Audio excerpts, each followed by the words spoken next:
Yes. previously, and now shame and guilt as being in the way of self-love.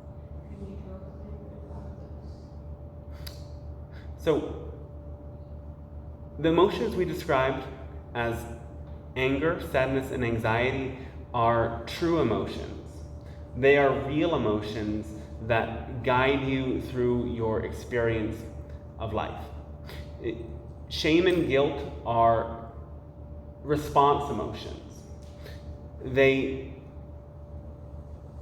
are sort of corrective emotions that are there for when you have made a mistake and have caused harm.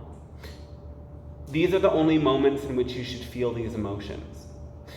And when you respond and correct the harm you have caused by either apologizing and taking some level of corrective action, then shame and guilt ought to resolve. So when you have chronic levels of shame and guilt, it is the result of some sort of trauma.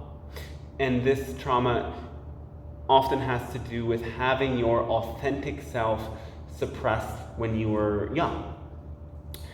It could involve parents that told you to not expand your love and passion, to not do what you wanted to do, or to not let any of the emotions you are experiencing be expressed. And this could have been emotions of happiness as much as it could have been emotions of anger and sadness. Oftentimes, parents themselves don't know how to deal with emotion because their parents didn't know either.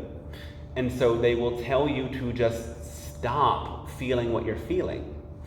And you will then develop feelings of shame and guilt for feeling any emotion at all. And thus, shame and guilt become the cover emotions that suppress the true emotions that are actually alive within you.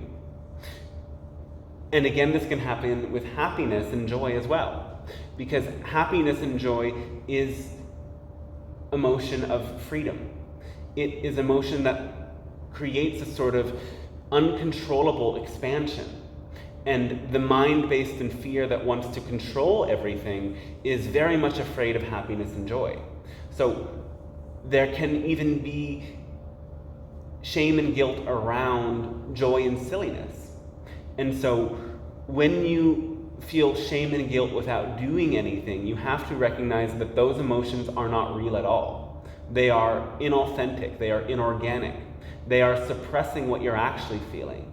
And so you have to learn how to sink deeper beneath those feelings. Ask yourself, what am I really feeling that this shame and guilt is covering up?